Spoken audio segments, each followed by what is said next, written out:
நாடு முழுவதும் பல குற்ற சம்பவங்கள் நடந்துக்கிட்டு தான் இருக்கு. காவல்துறையினரும் விசாரிச்சுக்கிட்டு தான் இருக்காங்க. அது மாதிரியான பல குற்ற சம்பவங்களின் தொகுப்பு தான் நிகழ்தகவு.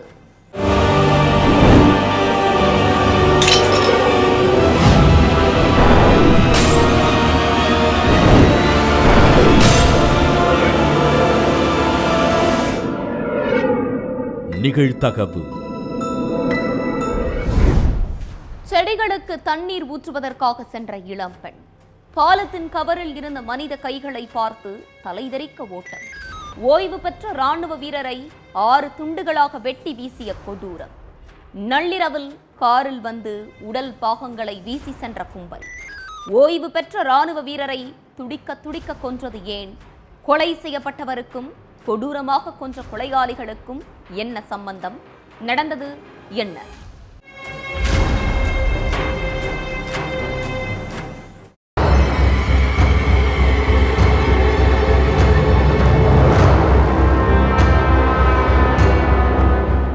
வீட்டு தோட்டத்தில் உள்ள செடிகளுக்கு தண்ணீர் ஊத்துறதுக்காக போயிருக்காங்க இளம் பெண் ஒருத்தங்க. அப்போ செடிக்கிட்ட வித்தியாசமா என்னமோ இருக்குதுன்னு பக்கத்துல போய் பார்த்திருக்காங்க. பக்கத்துல போனதும் அந்த இளம் பெண் கத்தி கூப்பாடு போட்டிருக்காங்க. ஏன்னா மனித கைகள் பாலித்தீன் கவர்ல சுற்றப்பட்டு கிடந்திருக்குது. இளம் பெண்ணுடைய அலறல் சத்தத்தை கேட்டு ஓடி வந்த அக்கம் பக்கத்துல உள்ளவங்களும் மனித கைகள் துண்டா இருந்ததை பார்த்து அரண்டு போயிருக்காங்க. தகவல் தெரிஞ்சு சம்பவ இடத்துக்கு வந்த போலீஸ் மனித கைகளை கைப்பற்றி பரிசோதனைக்கு அனுப்பி வச்சுட்டு விசாரணையில இறங்கினாங்க. கைகளை துண்டிச்சு கொடூரமா கொல்லப்பட்டது யாருங்கிறத கண்டுபிடிக்க முடியாம திணறின போலீஸ் அந்த ஏரியாவில் இருக்கிற சிசிடிவி காட்சிகளை அலசி ஆராய்ஞ்சிட்டு இருந்தாங்க.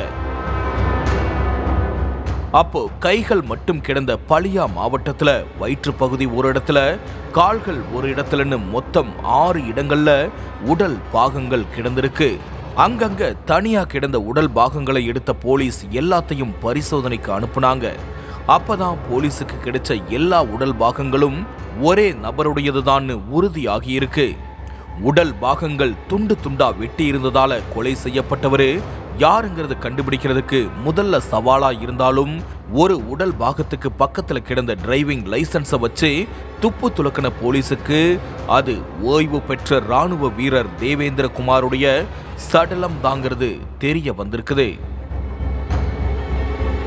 அதுக்கு பிறகு விசாரணையை வேகப்படுத்தின போலீஸ் தேவேந்திர குமார கொலை பண்ணது யாரு, அவருடைய சடலத்தை துண்டு துண்டா வெட்டி கொடூரமா கொன்னதுக்கு அப்படி என்ன பிரச்சனை, அவரை எத்தனை நாளா காணோம், அவரை காணோம்னு வீட்டில் உள்ளவங்க ஏன் கம்ப்ளைண்ட் கொடுக்கலன்னு போலீஸுக்கு ஏகப்பட்ட கேள்விகள் எழுந்திருக்கு.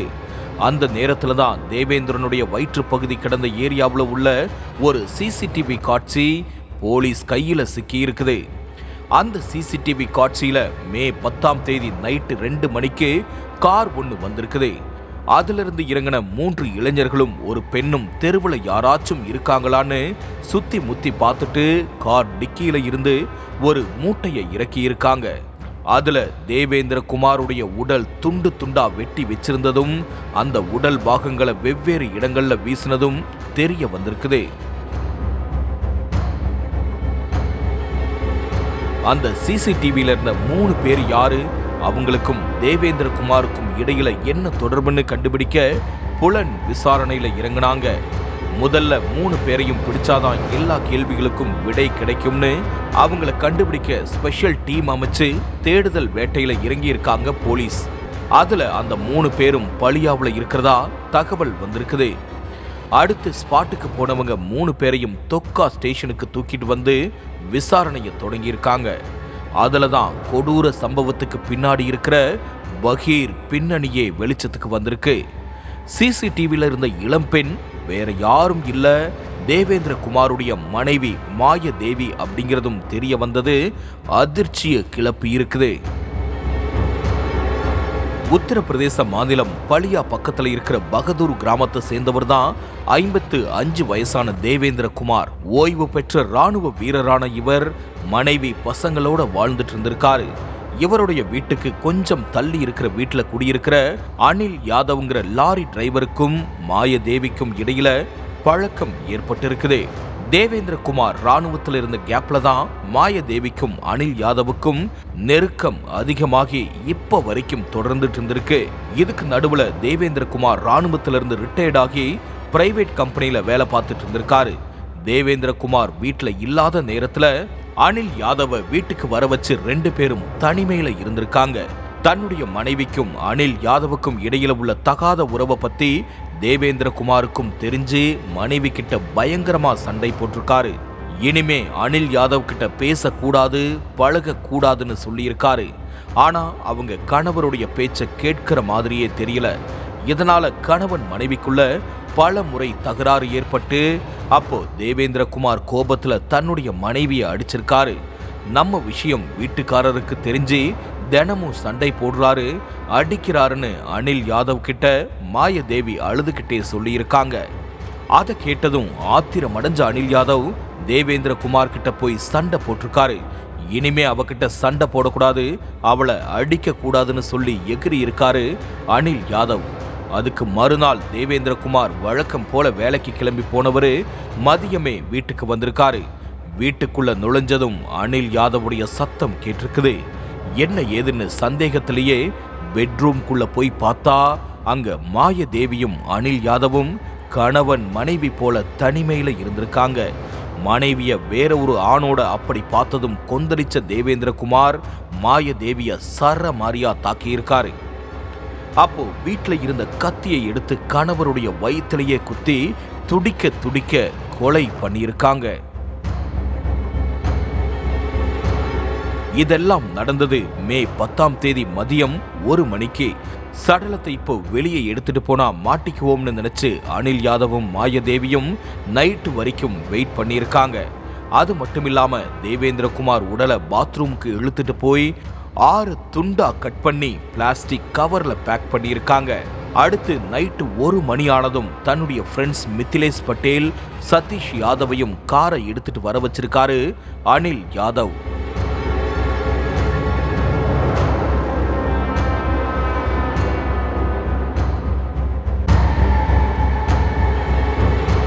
அதுக்கப்புறம் பேக் பண்ணி வச்சிருந்த உடல் பாகங்களை ஒரு மூட்டையில போட்டு கார் டிக்கியில ஏத்திக்கிட்டு பல இடங்களுக்கு போய் உடல் பாகங்களை வீசிட்டு எஸ்கேப் ஆகியிருக்காங்க.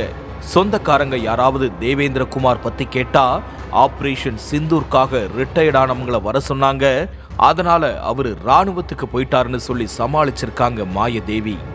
1 வாரத்துக்கு அப்புறம் தான் தேவேந்திரகுமார கள்ள காதலனோட சேர்ந்து மாயாதேவியே கொன்ன மொத்த விஷயமும் வெளிச்சத்துக்கு வந்திருக்கு. விசாரணைக்கு அப்புறம் மனைவி மாயாதேவி, அனில் யாதவ் கூட்டாளிகள் 2 பேருன்னு மொத்தம் 4 பேரையும் கைது செஞ்சு சிறையில் அடைச்சிருக்காங்க.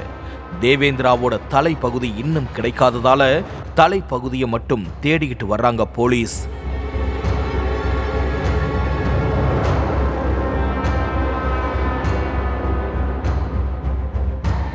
உத்தரப்பிரதேசத்துல கடந்த சில மாசமாவே கள்ளக்காதலனோட சேர்ந்து கணவரை கொலை பண்றது அதிகரிச்சுக்கிட்டே வருது. மீரட்ல ஒரு இளம்பெண் கள்ளக்காதலனோட சேர்ந்து கணவனை கொடூரமா கொலை பண்ணி சிமெண்ட் போட்டு மூடினது. அவுரையா பகுதியில கல்யாணமான 15 நாட்கள்ல கணவனை தலையில கல்ல தூக்கி போட்டு கொன்னதுன்னு பல சம்பவங்கள் அதிகரிச்சுக்கிட்டே வர்றது கணவன்மார்கள் மத்தியில கலக்கத்தை ஏற்படுத்தி இருக்கு. வீட்டுக்குள் பேச்சு மூச்சியின்றி மயங்கி கிடந்த பெண் ஆம்புலன்ஸில் அழைத்து செல்லும் போது மூக்கில் இருந்து வழிந்த ரத்தம். மருத்துவமனைக்குள் நுழைவதற்கு முன்பே பிரிந்த உயிர். தத்தெடுத்து வளர்த்த மகளே தாயை கொலை செய்தது அம்பலம். தத்தெடுத்து வளர்த்த மகளே தாய்க்கு யமனாக மாறியது ஏன்? தாயை கொலை செய்ததற்கு என்ன காரணம்? பின்னணி என்ன?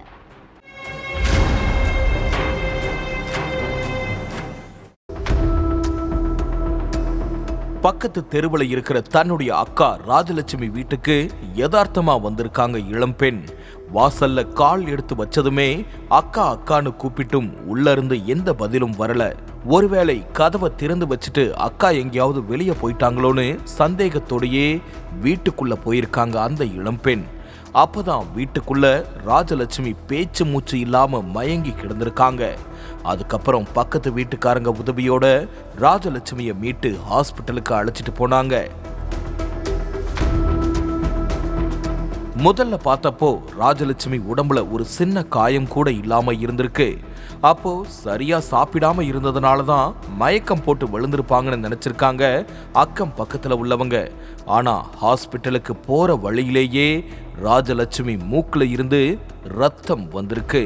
ரத்தத்தை பார்த்ததுக்கு அப்புறம் தான் இது சாதாரண மயக்கம் அல்ல, வேற ஏதோ நடந்திருக்குன்னு தெரிஞ்சிருக்கு. ஹாஸ்பிட்டல்ல ராஜலட்சுமியை பரிசோதிச்சு பார்த்த மருத்துவர்கள் அவங்க ஏற்கனவே உயிரிழந்துட்டதா சொல்லியிருக்காங்க.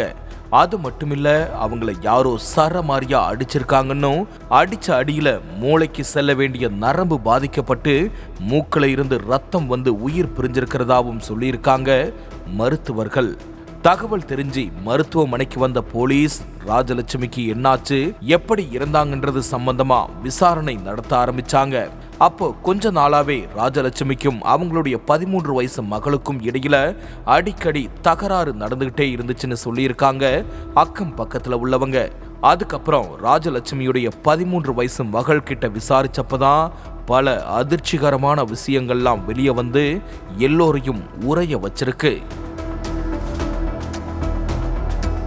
ஒடிசா மாநிலம் கஜபதி மாவட்டத்தில் இருக்கிற பரளக்கே முண்டிங்கிற ஏரியாவை சேர்ந்த ராஜலட்சுமிக்கு கல்யாணமாகி ரொம்ப வருஷமா குழந்தை இல்லாம இருந்திருக்குது. குழந்தைக்காக பல மருத்துவமனைகள்ல ட்ரீட்மெண்ட் எடுத்தும் கோயிலா ஏறி பிரார்த்தனைகள் பண்ணியும் ராஜலட்சுமிக்கு குழந்தை பிறக்கல. சொந்தக்காரங்க வீட்டுல ஏதாவது விசேஷம்னு கூப்பிட்டா கூட போகாம வீட்டுக்குள்ளேயே முடங்கி கிடந்திருக்காங்க ராஜலட்சுமி. ஏன்னா கல்யாணமாகி இவ்வளவு வருஷமாகியும் குழந்தை பெத்துக்க தகுதி இல்லைன்னு ராஜலட்சுமிய காது படவே கேவலமா பேசியிருக்காங்க சொந்தக்காரங்க. இந்த சூழல்ல ராஜலட்சுமியும் அவங்களுடைய கணவரும் இரவு நேரத்துல வாக்கிங் போயிட்டு இருந்திருக்காங்க. அப்போ சாலையோரத்துல ஆள் நடமாட்டம் இல்லாத இடத்துல இருந்து குழந்தை அழுகிற சத்தம் கேட்டிருக்குது. அந்த சத்தத்தை கேட்டதும் கணவன் மனைவி அங்க போய் பார்த்தப்போ பிறந்து 3 நாட்களே ஆன ஒரு பெண் குழந்தை இருந்திருக்கு. குழந்தை இல்லாம தவிச்சிட்டு இருந்த ராஜலட்சுமிக்கு அந்த பெண் குழந்தைய பார்த்ததும் கண்ணுல இருந்து சாரையா கண்ணீர் கொட்டி இருக்குது. அதுக்கு பிறகு கணவன் மனைவி 2 பேரும் குழந்தைய தங்களுடைய வீட்டுக்கு எடுத்துட்டு வந்து அவங்க பெத்த பொண்ணு மாதிரி வளர்த்துட்டு இருந்திருக்காங்க. இதுக்கு நடுவுல ராஜலட்சுமியுடைய கணவர் உடம்பு சரியில்லாம உயிரிழந்துட்டாரு. அதுக்கப்புறம் தனியாளா மகளை வளர்த்துட்டு வந்த ராஜலட்சுமி வீட்டு பக்கத்துல உள்ள கேந்திரிய வித்யாலயா ஸ்கூல்ல படிக்க வச்சிட்டு இருந்தாங்க. இந்த சூழல்ல 8வது படிக்கிற 13 வயசு சிறுமிக்கும் அதே ஊரை சேர்ந்த 21 வயசான கணேஷ் ரத் அப்படிங்கிறவர் கூட பழக்கம் ஏற்பட்டிருக்கு. இந்த பழக்கம் நாளடைவுல எல்லை மீறி போயிருக்குது. இந்த விஷயம் ராஜலட்சுமிக்கு தெரிய வர மகளை கண்டிச்சிருக்காங்க. அதுல இருந்து மகளுக்கும் தாய்க்கும் அடிக்கடி தகராறு ஏற்பட்டிருக்கு. அதுக்கப்புறம் வீட்டுல நடந்த விஷயத்த கணேஷ் கிட்ட போய் சொல்லியிருக்காங்க சிறுமி. அப்போ உங்க அம்மாவை நீயும் நானும் சேர்ந்து கொலை பண்ணிடலாம், அதுக்கு பிறகு நம்மளை யாரும் தொந்தரவு பண்ண மாட்டாங்கன்னு சொல்லி சிறுமியோட மண்டைய கழுவி இருக்கான். அதோட அவங்க சொத்து எல்லாம் நமக்கு கிடைச்சிரும்னு சொல்லியிருக்கான். அவனுடைய பேச்சை நம்பி 29ஆம் தேதி நைட்டு ராஜலட்சுமிக்கு சாப்பாட்டுல தூக்க மாத்திரையை கலந்து கொடுத்திருக்காங்க சிறுமி. அதை சாப்பிட்டதும் ராஜலட்சுமி கொஞ்ச நேரத்திலேயே மயங்கி விழுந்த நிலையில கணேஷையும் அவனுடைய நண்பன் தினேஷ் சகாவையும் போன் பண்ணி வீட்டுக்கு வர வச்சு தாய சரமாரியா தாக்கியதோட தலையணையால முகத்தை அமுக்கி கொண்டு இருக்காங்க. இதுல சம்பவ இடத்திலேயே ராஜலட்சுமி பேச்சு மூச்சு இல்லாம மயங்கி விழுந்திருக்காங்க. அந்த 3 பேரும் அங்க இருந்து எஸ்கேப் ஆகிட்டாங்க.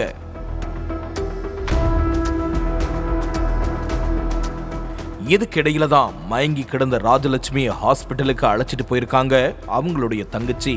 அங்க ராஜலட்சுமியை பரிசோதனை பண்ண மருத்துவர்கள் அவங்க ஏற்கனவே உயிரிழந்துட்டதா சொல்லியிருக்காங்க. அடுத்து சொத்துக்காக இளைஞர் பேச்ச கேட்டு வளர்ப்பு தாயை கொலை செஞ்ச 13 வயசு சிறுமியையும் கொலைக்கு உடந்தையா இருந்த கணேஷ் தினேஷ் சகாவையும் கைது பண்ணி சிறையில தள்ளியிருக்காங்க. அதே நேரம் 13 வயசு சிறுமிக்கு கணேஷ் கூட மட்டுமில்லாம சதீஷ் சகாவோடையும் தகாத உறவு இருக்கிறது போலீஸ் விசாரணையில தெரிய வந்திருக்குது. காவல்துறையினரின் கண்ணில் சிக்காமல் ஊராக தாவி வந்த சரித்திர பதிவேடு குற்றவாளி இரவு பகலாக தீவிர தேடுதல் வேட்டையில் ஈடுபட்டும் பிடிக்க முடியாமல் திணறிய போலீசார். நாம் ஒன்று நினைக்க தெய்வம் ஒன்று நினைக்கும் என்பது போல் போலீசாரின் பொறியில் வந்து தானாக சிக்கிய ரவுடி. டிமிக்கி கொடுத்த சரித்திர பதிவேடு குற்றவாளி போலீசாரின் பொறியில் சிக்கியது எப்படி? ரவுடியை சிக்க வைக்க தானாக நடந்த அந்த விஷயம் என்ன?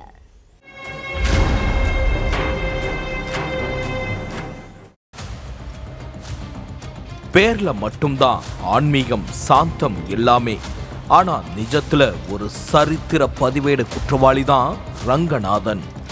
ஒரே காவல் நிலையத்துல மட்டும் 15 வழக்குகள், மற்ற ஸ்டேஷன்ல 5 கேஸ்னு மொத்தம் 20 வழக்குகள் இருக்கிற ரங்கநாதன் போலீசார் கண்ணுல மண்ணை தூவிக்கிட்டே தெரிஞ்சிருக்கான்.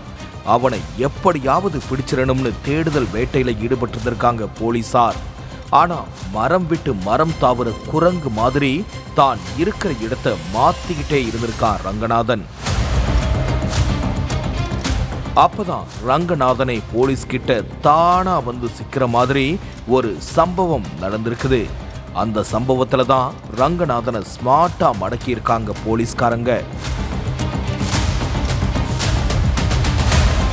திருச்சி திருவானைக்காவல் பக்கத்துல உள்ள மேலகொண்டையம்பேட்டை பகுதியை சேர்ந்த முத்துக்குமாருடைய மகன்தான் ரங்கா என்கின்ற ரங்கநாதன். வம்பு வளர்க்கறதுல கோல்டு மெடல் மட்டும்தான் வாங்கல ரங்கநாதன். ஏரியாவுல யார் அதிகமா கஞ்சா விற்கிறது அப்படிங்கறதுல தான் முதல்ல தன்னுடைய ரவுடித்தனத்தையே காட்டியிருக்கான் ரங்கநாதன்.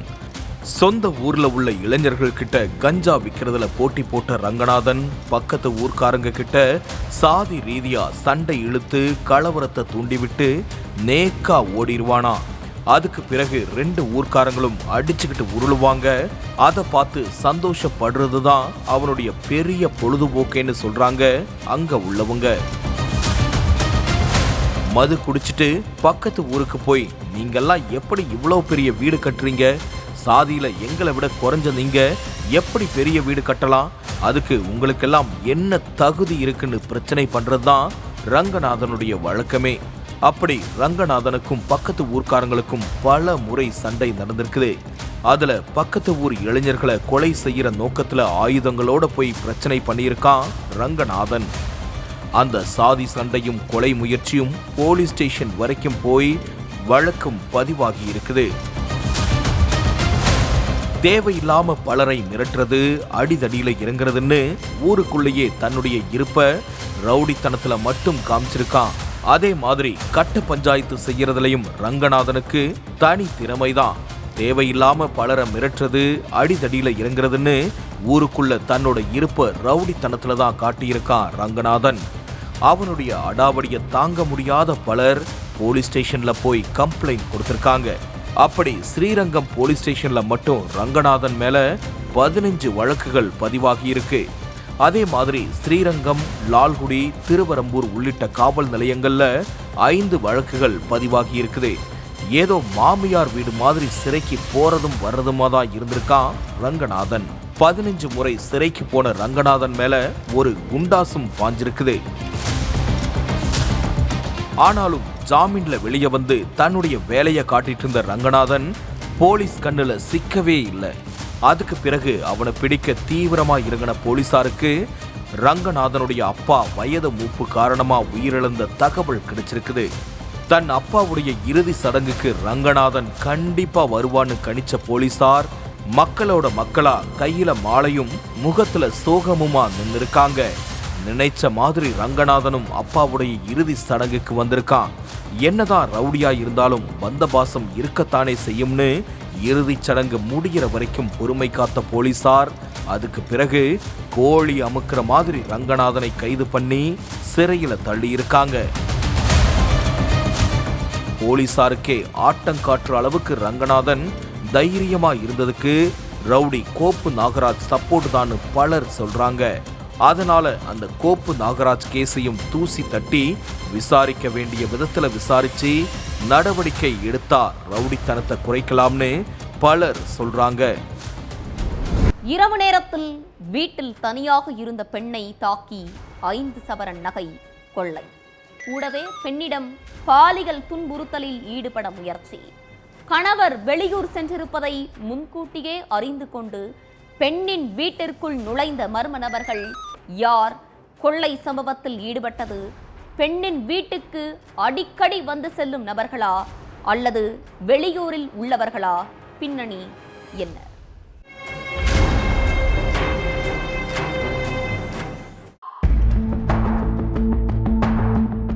நைட்டு 12 மணிக்கு மேல கதவை தட்டுற சத்தம் கேட்டிருக்குது.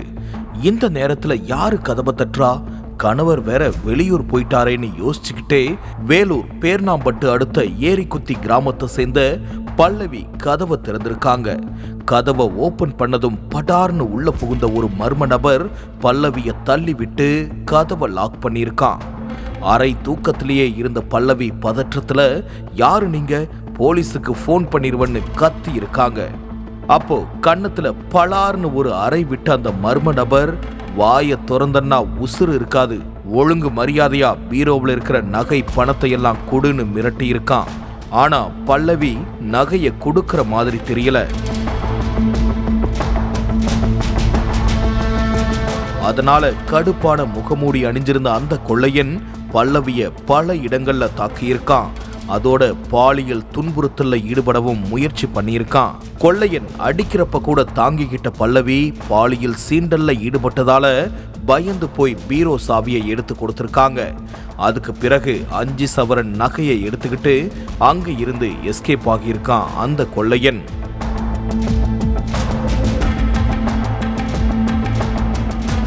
நள்ளிரவு நேரத்துல கதவை வெளிப்பக்கமா பூட்டிட்டு அந்த கொள்ளையன் எஸ்கேப் ஆனதால பல்லவி கத்தி சத்தம் போட்டிருக்காங்க. அதுக்கு பிறகுதான் பக்கத்து வீட்டுக்காரங்க ஓடி வந்து கதவை திறந்து விட்டுருக்காங்க.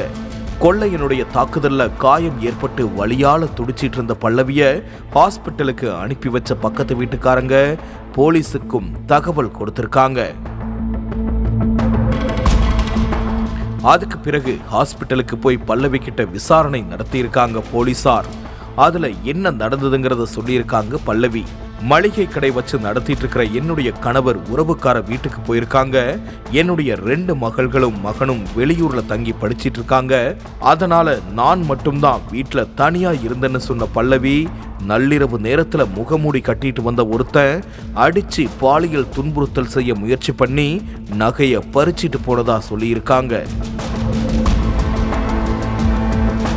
பல்லவி வீட்டுல தனியா இருக்கிறத தெரிஞ்ச யாரோதான் இந்த கொள்ளை சம்பவத்தை நடத்தி இருக்கணும். வெளிநபர்கள் வர வாய்ப்பில்லைன்னு யோசிச்ச போலீசார் உள்ளூர்ல உள்ள 2 பேர்கிட்ட சந்தேகத்தின் பேர்ல விசாரணை நடத்தி இருக்காங்க. ஆனா அதுல எந்த துப்பும் கிடைக்கல. அதனால உண்மையான கொள்ளையனை பிடிக்க தீவிர தேடுதல் வேட்டையில இறங்கி இருக்காங்க. கொள்ளையன் பிடிபட்டாதான் அவன் உள்ளூர்காரனா இல்ல வெளியூர்காரனா அப்படிங்கிறது தெரிய வரும். வேலைக்கு சென்றுவிட்டு வீடு திரும்பிய கணவன் கதவில் பூட்டு போடப்பட்டிருந்ததால் யதார்த்தமாக வீட்டின் பின்புறம் சென்ற கணவருக்கு காத்திருந்த பேரதிர்ச்சி. வீட்டுக்குள் கழுத்தறுக்கப்பட்டு கொடூரமாக இறந்து கிடந்த மனைவி, கழுத்து காதில் அணிந்திருந்த நகையை கொள்ளையடித்துவிட்டு தப்பி ஓட்டம். கொடூர கொலையை அரங்கேற்றியது யார்? கொலையாளிகளை நெருங்கியதா போலீஸ்?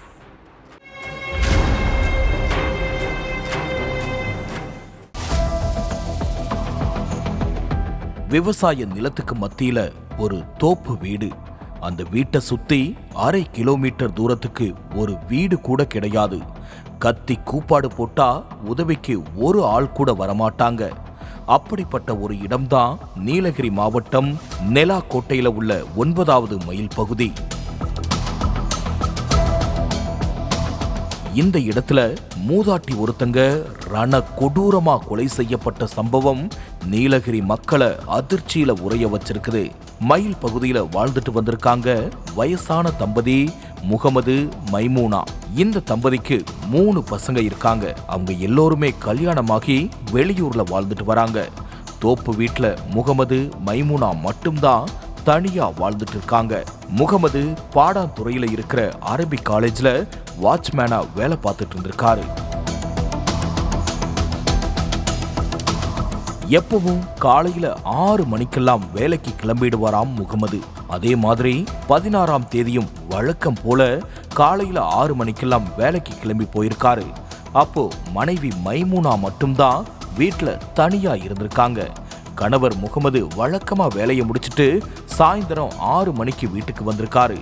அப்போ வீட்டு கதவு, வெளிப்பக்கமா பூட்டப்பட்டிருந்திருக்குது. மனைவி பக்கத்துல எங்கேயாவது போயிருப்பா, வந்துருவான்னு ரொம்ப நேரம் வீட்டு வாசல்லையே உட்கார்ந்துட்டு மனைவி மைமுனாவை எதிர்பார்த்துட்டே இருந்திருக்காரு முகமது. ஆனா மைமுனா வீட்டுக்கு வந்த பாடே இல்ல. இவ்வளவு நேரம் எங்க போனானே தெரியலையேன்னு மைமுனாவுடைய செல்போன் எண்ணுக்கு கால் பண்ணியிருக்காரு முகமது. அப்போ போன் சுவிட்ச் ஆஃப்ல இருந்திருக்குது. போனை சுவிட்ச் ஆஃப் பண்ண மாட்டாளேன்னு சொல்லிக்கிட்டே வீட்டோட பின்பக்கத்துக்கு போயிருக்காரு கணவன். அங்க கதவு உள்பக்கமா பூட்டப்பட்டிருந்திருக்குது. எப்போதும் வெளிப்பக்கமா தானே பூட்டப்பட்டிருக்கும், இது என்ன புதுசா உள்பக்கமா தாழ்பால் போட்டிருக்குன்னு சந்தேகப்பட்ட முகமது தனக்கு தெரிஞ்சவங்களை கூப்பிட்டு வந்து கதவை உடைச்சு உள்ள பார்த்தவரு அதிர்ச்சியில உறைஞ்சு போய் நின்னு இருக்காரு. ஏன்னா மைமுனா ரத்த வெள்ளத்துல கழுத்தறுக்கப்பட்டு ரண கொடூரமா உயிரிழந்து கிடந்திருக்காங்க. மனைவிய அப்படி பார்த்ததும் முகமது கதறி அழுதிருக்காரு. அதே சமயம் மைமுனா கழுத்துல போட்டிருந்த 3 சவரன் தாலி செயினும் காதுல இருந்த கம்மல் வளையல்னு மொத்தம் 6 சவரன் நகை திருடு போனதும் தெரிய வந்திருக்குது. தகவல் தெரிஞ்சு சம்பவ இடத்துக்கு வந்த போலீஸ் சடலத்தை மீட்டு போஸ்ட்மார்ட்டத்துக்கு அனுப்பி வச்சுட்டு வீடு முழுக்க சோதனை பண்ணியிருக்காங்க. அப்போ வீடு ஃபுல்லா பூட்ஸ் தடயம் இருந்ததை கவனிச்ச போலீஸ் மோப்ப நாயை வர வச்சு தீவிர சோதனையில ஈடுபட்டாங்க. அப்போ 1.5 கிலோமீட்டர் தூரத்துல இருக்கிற பஸ் ஸ்டாண்ட் வரைக்கும் மோப்ப நாய் 3 தடவை போயிட்டு வந்திருக்குது. ஆனா மைமுனாவை யாரு கொலை பண்ணிருப்பா அப்படிங்கிறத கண்டுபிடிக்கவே முடியல. ஏன்னா சம்பவம் நடந்த இடத்துலயும் பக்கத்து கிராமங்கள்லயும் பெரிய அளவுக்கு சிசிடிவி கேமரா எதுவும் இல்ல. அதனால கொலையாளிகளை கண்டுபிடிக்கிறது போலீஸுக்கு மிகப்பெரிய சவாலா இருக்கு. சம்பவம் நடந்த நேரத்துல சம்பவம் நடந்த இடத்துல பதிவான செல்போன் சிக்னலை வச்சுதான் போலீஸ் விசாரணையை முன்னெடுத்திருக்காங்க. ஆனா அதுலயும் இப்ப வரைக்கும் எந்த குழுவுமே கிடைக்கல. ஒரே ஒரு துருப்பு சீட்டுனா அது மூதாட்டி வீட்டுல இருந்த பூட்ஸ் தடயமும் வீட்டு வாசல்ல இருந்த பூட்ஸும் தான். அதே நேரம் வீட்டு வாசல்ல பழைய பொருட்கள் கிடந்ததை பார்த்த போலீஸ் பழைய பொருட்கள் வாங்க வந்த மாதிரி நடிச்சு மூதாட்டிய மர்ம நபர்கள் கொலை பண்ணிருக்கலாம் அப்படிங்கிற கோணத்திலையும் விசாரிக்க தொடங்கின போலீஸ் 4 தனிப்படைகள் அமைச்சு மர்ம நபர்களை தேடிக்கிட்டு வராங்க. ஒவ்வொரு குற்றங்களின் முடிவும் சட்டத்தின் கையில். விசாரணை தொடரும். பார்க்கலாம் அடுத்த நிகழ்தகவில்.